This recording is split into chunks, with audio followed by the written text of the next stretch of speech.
Hi, my name is Khleif, and I'm the host of the Lifetime Cash Flow Through Real Estate Investing podcast. And every week I interview multifamily rock stars, and we talk about how they've built incredible wealth for themselves and their families through multifamily properties. So hit the like and subscribe buttons to get notified every Monday when a new episode comes out. Let's get to it. Welcome to another edition of How to Build Lifetime Cash Flow Through Real Estate Investing. I'm Khleif, and I'm thrilled that you're here. I know you're going to enjoy our very knowledgeable guest today. His name is Joseph Bramante, and he's a co-founder and CEO of Houston-based Triarch Real Estate Partners. Now, they've got approximately 1,100 units under ownership as a GP.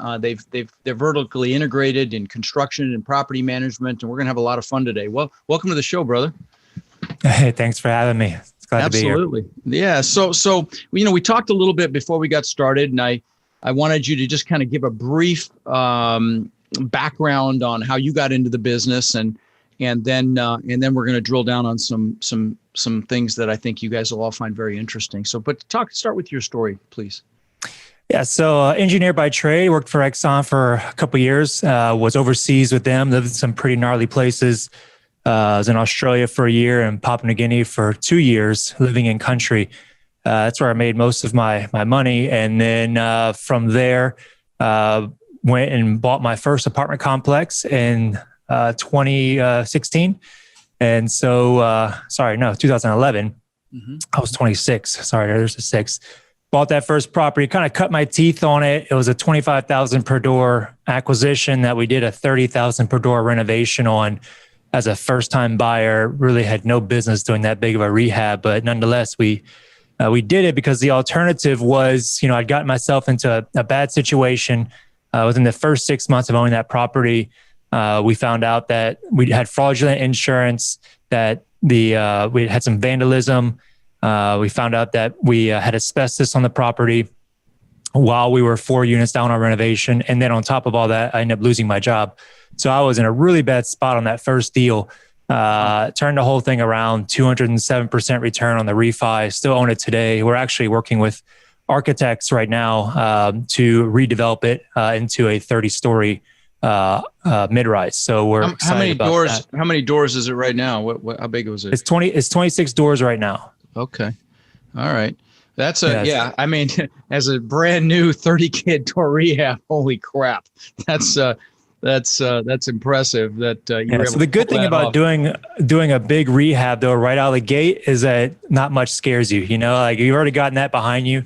So if I see asbestos on a property, I know what to do. It's not the end of the world. And then from there, I use the success of those deals to raise money and also use my own money to purchase several other properties. So now we just closed on 440 units 2 months ago, and we're under contract again for another deal. And we got 4 other new developments that we're working on. So we've kind of pivoted our entire company over the last several years to going more into the new development space because we see a lot of value there. We're really good at the value add space. That's what we've done. We've done. Our top 3 renovations have averaged over 30,000 per door renovations. So I've done more than just one. I've actually done 3 that averaged 30,000. So we've got a bit of a knack for it. And now we're going into that new development space because it's fun, it's exciting, but also it's extremely challenging. It's got challenges that you don't have on the normal acquisition side, like dealing with HOAs and city council. And, just last week I was talking with the mayor of a town. So you're negotiating tax incentives and stuff like that and working with communities to build the right property. So it's not, when you're doing value add, you do what you want, right? You paint the thing whatever you want, you add whatever amenity you want. Whenever you go to new development, there's a lot of outside input, a lot of politics involved with new development that people don't realize. Sure. A lot of voices on every one of them, and they've all got differing opinions, and they lie. And you've got to make sure you document everything in writing whenever you're dealing with a municipality. Are you mostly in the Houston kind of MSA? Yeah, so we are in everything between Houston and Corpus Cristie. It's kind of our playground where we go and we buy properties. We have a lot of comfort there. Although we did just hire a VP of acquisition a few months ago, and they're going to be he's kind of all over Houston all over Texas. So we kind of in the triangle, the Texas triangle between Houston, San Antonio, and Dallas. Just a lot of opportunity there, and we just kind of between those three cities. And you got Austin right there as well, and College Station. So just tons of product to choose from. Yeah, there's a lot of opportunity in Dallas. We just went under contract on a really nice asset ourselves in Dallas. Right, very close to one of ours. So you pivoted to development. Let's chat about that a little bit, because I don't have a lot of people on the show that are doing that yet. Although it's a fantastic time to be doing it, it's not often that you can do it as profitably as you can right now. So let's speak to that. So what sorts of development are you doing? Straight multifamily? Are you doing mixed use? What are you doing? What size? Give us an idea of what you're up to. So we're breaking ground on a 2-phase, 400-unit property, garden style, a town outside of Houston. It's small tertiary market, which I don't want to talk about, but we've also got 3 properties in Houston. One's on the light rail, another one is at I-10 and Silver, and another one is a property that we're actually under contract for. So we just went under contract for a property with the sole purpose of tearing it down in 3 years and putting new development on. And that's why we went into the development space back in 2016, because we knew that there'd be opportunities like that coming up where you've got older properties that, you can't really do a value add for it. It needs something more. And that something more is development, where you just complete the life cycle of a property where you're tearing it back down, redeveloping it, starting it all over again. And so this particular property sits on 5 acres of land. We're buying it for $30 a foot. I mean, those are development prices, but it's not ready for development today. So it just needs, it takes time to develop those plans. About 2 to 3 years. Your first time, plan on 3 years to get all the plans together, to get the team together. And the more seasoned guys, they can crank it out in probably 18 months. I've spent over 3 years on just one project. So just to give you an idea, and when I started, you don't think there's people talking about it now. Back when I started in 2016, nobody was talking about it. I had to literally go knock on doors, bang, chase down these developers and say, hey, teach me how to do this. Because there's just nobody does it. And once they figure out how to do it, it's a really close knit group of people who do development, and they're not telling you their secrets. No, you do it in scale for sure. So talk about the different pieces that you have to bring together. The architect, the builder, the GC. Talk about that a little bit. Let's go a little bit more micro on the development process. Yeah. So your team, all that. Yeah. So your team on the development side is going to be, first of all, if you're not an architect, which most of you probably are not, you're going to want to get in good with an architect right away. And they're going to tell you what's possible. They're going to have a site, and they're going to give you some really important metrics like your cost per square foot and also your units per acre. Those are the 2 most important metrics for you. So if you're looking at, for example, we had a 5-acre site. We went down to different types of developments we can put on there between a wrap and a podium. So a wrap is where you've got basically just the mid-rise, and you got an attached parking garage to it. And a podium is when you've got the actual garage and the buildings on top of the garage. So those are the 2 main types when you're going into more dense developments. And then the third type is your garden style, but that we typically buy as acquisition B&C operators. So those are your 3 main types. When you're doing a kind of urban infill development, you're going to be doing probably more the first 2, and they'll give you the numbers, like a 4-floor wrap is going to be, I can get 70 units per acre, whereas a 5-floor wrap, I can get 80 units per acre. And I know that the cost per square foot on those is going to be, actually, I don't have that number memorized yet. I got it written down somewhere, but you have to, that's approximately. Give me a range cost per square foot, just to give people an idea. What's so you're looking, and I could be completely off here, but it's in the like the 180 per square foot range, $180 per square foot, depending on whether I think that's more of the podium style. The wrap is going to be a little bit lower at 145 a square foot for a wrap. And then if it's a 5-floor, it goes up a little bit more. But that's what you're looking at, and that's because of the elevators, because of the vertical nature of well, it. the podium is going to be more. The podium is going to be more with the elevators, right? And also, well, podium is more with elevators because it actually goes through the concrete. Whereas a wrap, it's all still wood. It's a wood shaft. So, how about garden style? What do you think is a range in garden style? Garden style, you're going to be lower. You're going to be in the 110 to 120 range. Okay. And that's what most people are doing. I mean, as far as, except for the urban infills like you described. So you like that urban stuff. You like going in there, finding some land, maybe tearing down what's there now. And it's just a number, and you just plug it into your model. And if it works, it works. And if it doesn't, it doesn't. But speaking of model, I think the other key person on your team is, you cannot underwrite new development like you underwrite acquisitions. It's completely different. And so I would recommend you hire a consultant who does strictly underwriting for new development. That was somebody that we brought on. That said, I did take a stab at doing the underwriting myself on the first deal. So I understand a good bit about underwriting is one of my strengths. And I'd encourage you, if you're starting out, to at least give it a try. And you'll see for yourself, wow, this is hard because it's a blank canvas. You're looking at just a blank screen and you got to type in every single number that you think is going to be on that property from every single expense line item. There's no T12 to go by. So it's extremely challenging in that regard. Wow. Yeah. So that's your team. Fascinating. That's fascinating. So really just the architect and someone as a consultant to underwrite. Now, what about the selection process as it relates to the actual construction of the asset, of the property, So your architect will be able to help you bid that out. Okay. So we've had meetings with the builders as well. You find out pretty quickly who the good guys are and who the guys have a reputation are. On your first deal, I'm recommending don't try and go cheap. Just go primo because it's your first deal. You don't want anything to go wrong because when things go wrong on new development, they go wrong in a big way.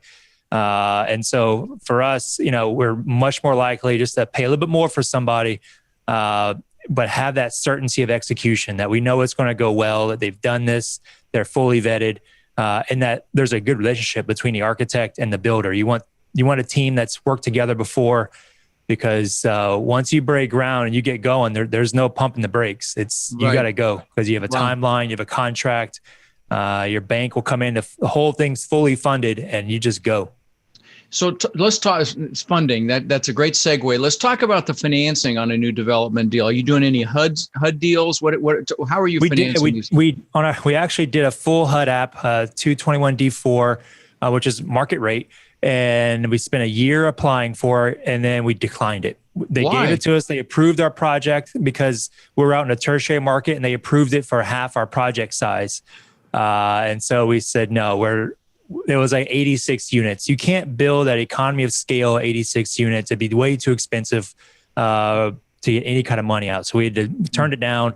More likely than not, you're going to be going, unless you're in a big market, like unless you're building in Houston or some other major market, you're going to be going with a regional bank or some local bank, and there's going to be full recourse. And I think that's the other important thing people need to realize is that this isn't just like securing financing for a normal acquisition. Most of what we do in the B&C space is non-recourse, and you can get investors all day long for that. But as soon as you change that to full recourse, people really start second guessing, and they kind of get really squeamish on you. And investors that were, your diehard investors will all of a sudden start turning you down because that there's a big difference, big risk exposure when you switch from full recourse to non-recourse, or sorry, vice versa. You're talking about investors on the general partnership side or investors on the limited partnership side?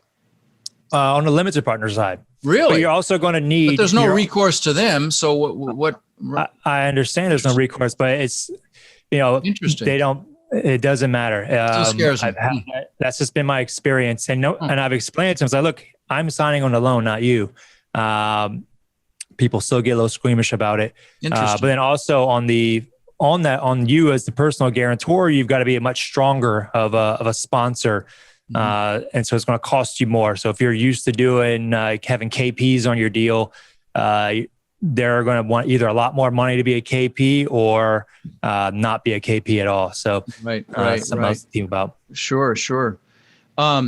So when you're structuring one of these development deals, what do you tell the prospective investors as it relates to when they can expect to receive distributions and whatnot? And, if someone invests, say, 100 grand in one of your development deals, when does the clock start ticking on their returns? Can you just drill down on a little bit on a structure that either you've done or you're aware of as it relates to that, what I just asked? Yeah. So most of the time when you're doing a new development, you're already going to have your own personal dry powder that you're using at your cost to get everything secured. And you really only want to start raising money and receiving money at the moment that your project is fully entitled, fully funded, fully financed, and ready to go. Because everything up to that point has experiences tremendous delays. Like I said, I've been on one project for over 3 years now. So you're like nurturing these people and bringing them along and keeping them warm and happy until you're actually ready to have them cut a check. So you're getting soft. I wouldn't even talk to investors until you got the project, until it's called shovel ready. So until you're shovel ready, meaning that you're ready just to sign a dotted line and get going, I wouldn't even mention it to anybody. I mean, you might have your close group of investors. You might bring them on as general partners in a deal in exchange for some money if you don't have that powder. But otherwise, that's just the nature of the beast when it comes to development. You don't want to start raising money early on. And I've made that mistake on my first development. I've got investors who put in the very beginning when we were going a certain way, and then we've just experienced delay. We've changed sites, we've changed designs. So development is full of risk up front. But once you're shovel ready, your risk is, that's the hard part, is getting to that shovel ready part. Once you turn dirt, it's an autopilot, and you just sit back and you manage it as well. You're going to have consultants and construction engineers overseeing and representing you on the site. But the hardest part is getting a shovel ready. So don't raise any money until you're at that point. So even at that point, you're shovel ready, you start raising your money.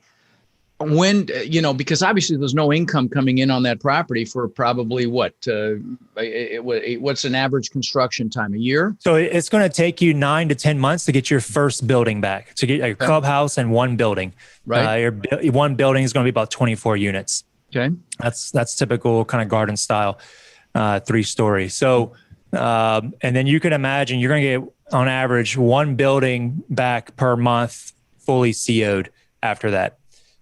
So you've got, you'll start getting money in that first year, at the very end of it, but not much. And typically your development's going to be over 200 units to get the economy of scale you need. So you're 10% occupied in that first year. And then the second year is when you really stabilize it and you ramp up to 90%. And then the third year is when you're really doing well, because you've got this much lower construction loan compared to what it's really worth, and that's where the money's at, right? Because you're building these properties for less than what they're actually worth, and that's why people like development. But it's tough, and it's also the time horizon. You can 90 days you can find a property, close on it, and have that cash flow instantly. Development, not that way, not that way. So let me ask you this. There's been a lot of talk about a contraction coming, a hiccup, maybe even a crash. I'm in that camp. I think the proverbial stuff is about to hit the fan. I even did a YouTube video on it, and it was my highest watched video, the coming real estate crash, highest watched video I ever had on YouTube. But, what are your thoughts about that and the implications of the potential for that based on what's happening with unemployment and everything as it relates to, building right now? What do you, just give us your thoughts? What are you telling your investors? The biggest concerns I have for development right now is not so much on the crash. It's more so on the instability we have with our markets, capital markets, material markets. So like lumber is through the roof right now. It's twice as much as it used to be just pre-COVID, because the whole cycle is completely disrupted. Appliances, and a set of appliances for a unit, it's more, $500 more per unit. And we're experiencing this firsthand. We've got a 30 a $37,000 per door renovation we're doing on a property out in Garden Oaks in Houston that we just, that we've taken the brunt of this COVID. We started in January of this year and pushed right through COVID, and we have experienced significant increases in material costs. And so it all transfers over to development as well. Your stick build, you're mostly lumber, unless you're doing steel stud construction. So that's the one thing I'd be worried about. It's going to take some time for those markets to stabilize. But other than that, I'm just keep in mind that this is an 18-month cycle. So if you were to, today, Rod, if you said, I want to do new development, you found a site and you don't have any plans, you're not even going to be turning dirt at best case till 18 months from now. At most ideal case, probably 24 to 30 months, you're going to be well past whatever crash that we're about to come into. So you'll be ideal timing for new development. And so I think now is a great time to be doing new development or at least securing sites for a future new development, because you're going to be, by the time whatever is comes, it's going to be behind us before you're ever even turning dirt. And you'll be, on the other side of this crash, which is a great place to be. No, that actually makes sense, buddy. That makes sense. So just to circle back on one thing here. So let's say you find some dirt. Is the architect the one that's going to help you with density and maybe increasing that, unit per acre number? Is that the person that you'll have on your team? Yeah, they're going to do... So they're going to give you some general numbers first, and then you'll hire them. So you'll spend probably $3,000 to $5,000 once you've gotten some comfort on one site that you like, and they'll do what's called a density study. And so they'll go in and they'll do kind of a mock-up design for you. And it's only a couple pages, but what you'll get is you'll get number of units, you'll get the NRA, the net rentable area per floor, total NRA, average unit size. So you'll know from that study how many units you're going to get on there, what their average unit size will be, how many parking spaces it's going to be, generally kind of what it's going to look like. They're just going to block it out. It's not going to be any architectural aesthetic designs. Just the functionality of it, the raw numbers that you need. And then from there, you can plug it into your model and you can start playing around with, construction costs and stuff like that. But that's going to be your first stop is, the first stop is understanding, having a meeting with them and saying, hey, I'm interested in new development. What are your benchmark costs for the different types of construction and what are the units per acre that they're seeing? And then once you've kind of identified a site using those general numbers, then you'll go and you'll actually hire them to do a proper density study for you. And then from there, you'll take, if it still works out and it's still of interest to you, then you can go to the next step where they do a preliminary design package. And that's a bit more expensive, around $30,000. And you've actually got floor plans and stuff like that.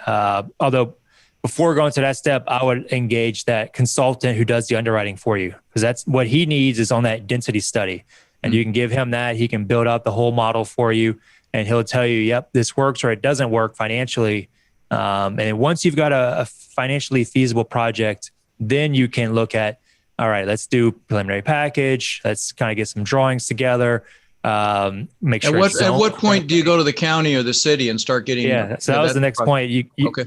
Houston doesn't have zoning, so you're 9 times out of 10 you're going to be okay. But most other places do have zoning, so you really want to make sure that property has zoning, or that if you're stitching together pieces of land, and that it's all zoned correctly. If anything requires a rezoning, you really need to pause and pump the brakes, because that is not an easy process.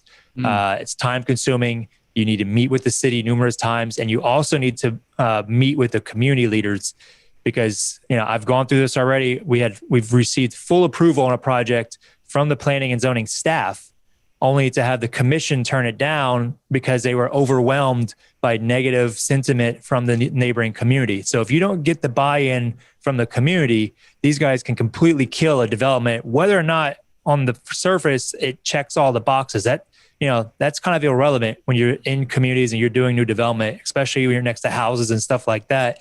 It's a very emotional thing. And that's what the challenge is. I'm an engineer, so it's very, cut and dry, black and white for me. But I imagine a lot of other folks are that way as well. And on the business side, it's just math. It's strictly a business decision. Not so when you're doing new development. Not by home, not in my backyard, right? Not in my backyard, NIMBY, as they say. So right. you want to see some angry people. I had to give a presentation. I tell you what, these people had, I've never been. I mean, look, I'm from South Louisiana. We got pretty thick skin, but I tell you what, I walked into a room of hostility. You could cut it with a knife. You could tell they were not happy with me or this project. So. Is that the one that died, or were you able to impact them at all, influence them at all, or was that just a done deal? It was over. It's a work in progress. We're still working on it. And now, again, these are my lessons. Now we're working directly with those leaders.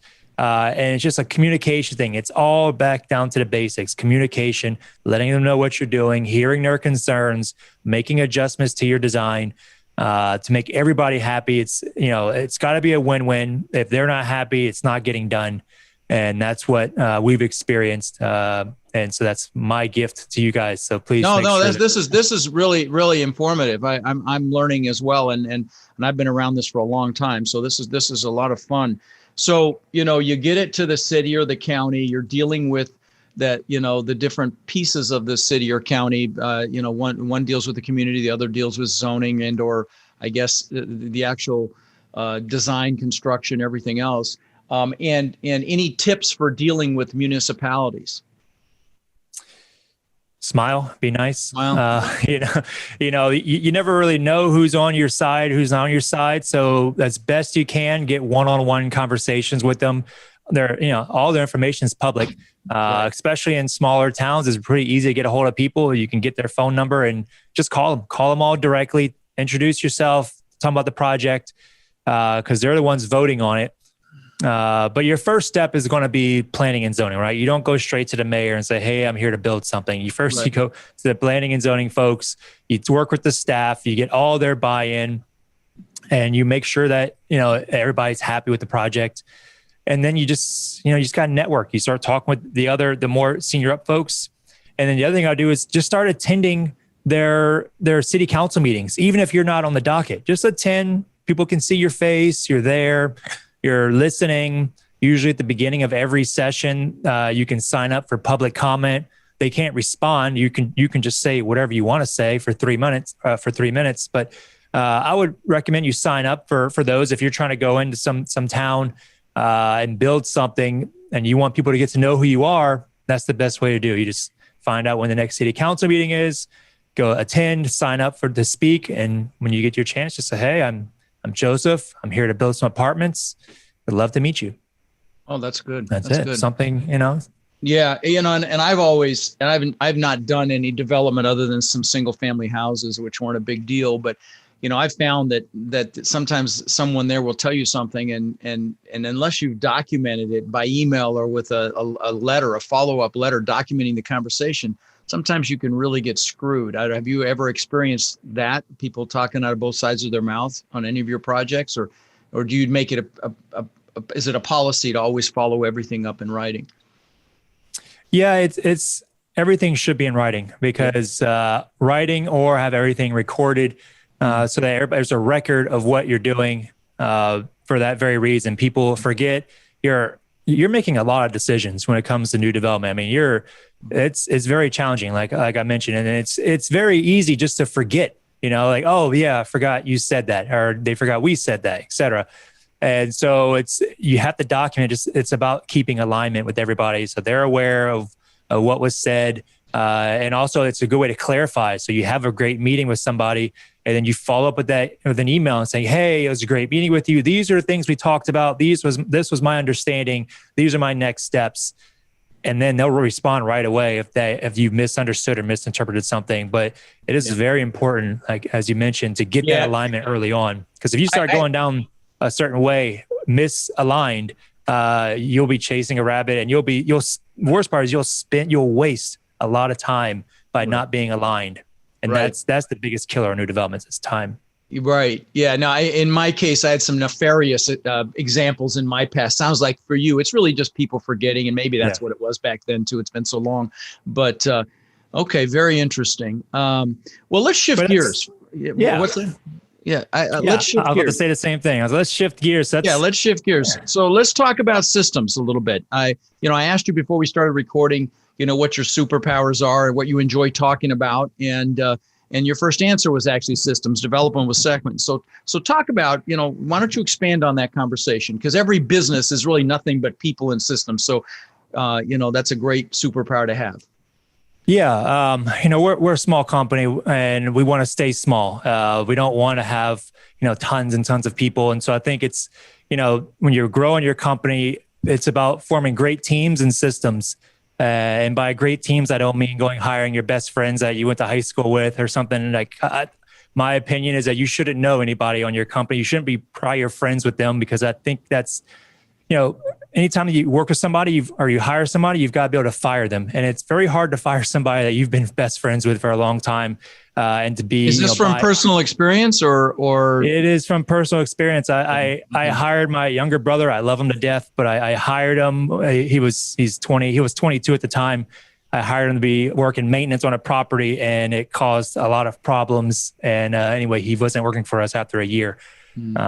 So it's personal experience. Love the guy, but still we had to let him go, and it was tough. So, but be careful with your teams. And on the system side, absolutely. We use Smartsheet. There's other people people use Asana, and any of those things work. You find one that works for you and you use it. The one that works for us is Smartsheets.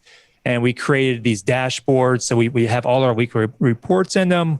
We've got a dashboard where I look at on a weekly basis how all the properties are doing, just kind of the high notes for them, and all of them get ranked. So, and everybody sees the ranking of their properties. So you don't want to be at the bottom, because that's the ones that we're going to talk about on a weekly basis.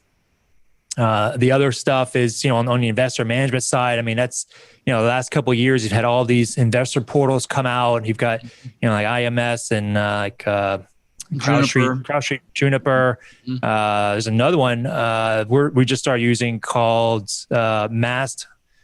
Mast.io we're liking it because it kind of has we just switched to that too. I think we may have I could be wrong. You know what? Robert handles it's got this really interesting kind of social. It's like kind of LinkedIn and Juniper Square had a baby, so you've got this social aspect to it. So I don't know. We're still checking it out. And then, but that's game changer, right? Because, we have with 506C, you end up with these deals with, 40, 50, 100 investors on them sometimes. And it's, I just couldn't imagine managing all those guys without some of these software. So you got to have those systems in place, to take care of it. But so Sheets is like a project management software. We use Asana. So I guess they're similar. Very similar. Okay. I would push that Smartsheets is a bit more customizable. It does everything Asana does, plus a little bit more. But if Asana works for you, then that's great. I think you should use whatever works for you. And you guys use Slack for inter-office communication, or what other technology do you use? So we've got all of our internal, we're all on the G Suite, although we're getting ready to switch to Office 365. And so we'll see what happens there. If we end up converting to Slack or not as well. We love it. We love it. We use Office 365 and Slack, and it works very, very well. Okay. Yeah. Any other technology that you're leveraging? Anything as it relates to inspecting properties, cost jobbing out? Because you have a construction division, correct? I mean, you guys are vertically integrated. Yeah, we do. So we launched a construction division. Our construction folks, they use Builder Trend, which is this construction software. I think it's internally we use Resman for property manager software. Oh, so do we. Yeah. Yeah. Okay. But I think Smartsheets is the kind of software that we use to connect everything together. So we manage our rehab projects on Smartsheets, and we manage property management on Smartsheets as far as the weekly goes. And we do some other really cool stuff with it. So as much as, like I said, it's a fully customizable service. So we're able to, make it fit the need for us. That's kind of our Swiss Army knife of project management tools.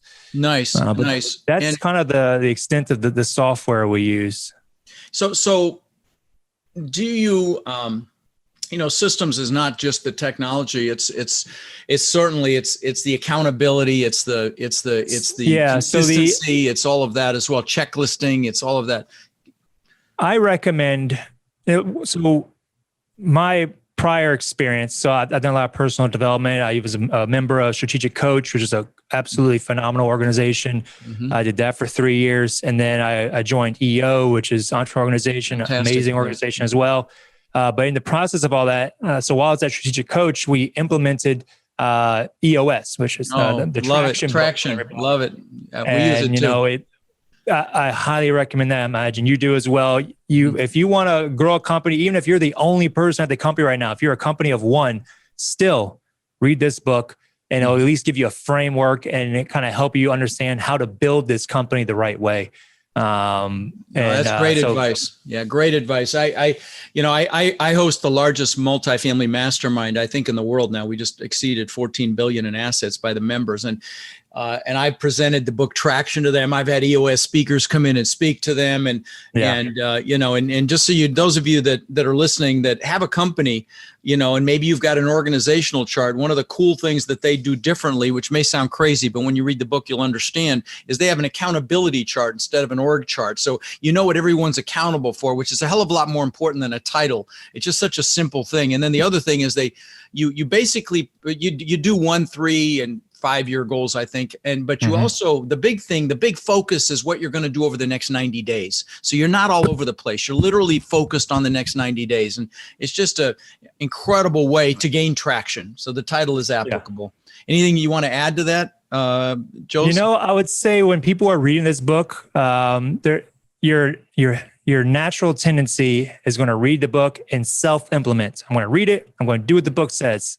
And depending on your company, if you're a company of one, you can probably do that. But if you're, a company of, 5, 10 folks or however many, if you've been around and you've got some partners already, I would say if you got more than one person, really, you're going to need to self-implement, maybe more than 2 people, because that book will force you to have some very, very hard conversations with one another about putting the right people butts in the right seat, right? Yeah. And I think that is, you're having a face-to-face with somebody and you're like, I see you here. And they're like, no, I see me here. That's a hard conversation to have. And when we self-implemented, honestly, we just skipped over some of those conversations. We had them, we kind of came into a headbutt and we just didn't make any progress on it. And we just moved to the side and kept going and did the rest of it. So we got about 80% implemented. But then once we hired a professional to come in and implement for us, first it was a very long day. It's a couple of days actually. But then we had several sessions where we had to break apart and take, time out, everybody cool off, because it's, everybody's passionate about your company. And I think that, and if they're not passionate about the company, then you don't want them there. You want people to have opinions and be strong-minded and really care about the company and want what's best. And that's, to have those conversations, to have those people, it typically means that you're not all 100% aligned. Most likely you and your partner will be aligned on 80% of the stuff, but that 20% that you're not aligned on, you're going to spend a lot of time getting aligned on that. Well, that's really sound advice. In fact, that actually added value to me, buddy, because we actually self-implemented just because my controller went through it with another company. She still had the binders and everything. And so we did it ourselves. But I think we're at the point now we should bring in an implementer. And I got referred to a really good one from one of the members in my mastermind. So, this has been very, very powerful, Joseph. I really appreciate all the wisdom around development, around systems, around and how old are you? 35. Wow. Okay. You actually look much younger. That's, I guess I treat that as a compliment. I use lotion. Yeah. Very, very funny. Very, very, very impressive. Even, at your age, is very impressive what you guys have going. So it's Triarch Real Estate Partners. I appreciate you adding value to my tribe here, and, really enjoyed this conversation with you, my friend. Absolutely. Well, again, it was a pleasure speaking with you, Rod. Thank you. Much success, and do get that implementer. They will be a game changer for you. Yeah. Thank you. Take care. All right. Take care. Bye-bye. Rod, I know a lot of our listeners are wanting to take their multifamily investing business to the next level. Now, I know you've been hard at work helping our Warrior students do just that using our ACT methodology, which is awareness, close, and transform. Can you explain to the listeners how they can get our help? You bet. Guys, we've been going nonstop for 3 years, building an amazing community of like-minded people. And our coaching students, which we call our warriors, have had extraordinary results. They've purchased thousands and thousands of units. And last year, we did over 1,000 units with our students. And we're looking to grow this group and take it to the next level. We're looking for people who want to follow a proven framework that's really step by step, and then leverage our systems and network to raise equity, to find and close deals, and to build partnerships nationwide. Now, our warrior community is finding success in any market cycle. So if you're interested in finding out more about how you can become more of our incredible network and take advantage of the incredible opportunities that are coming very soon, apply to work with us at mentorwithrod.com or text CRUSH to 41411. That's mentorwithrod.com or text CRUSH to 41411.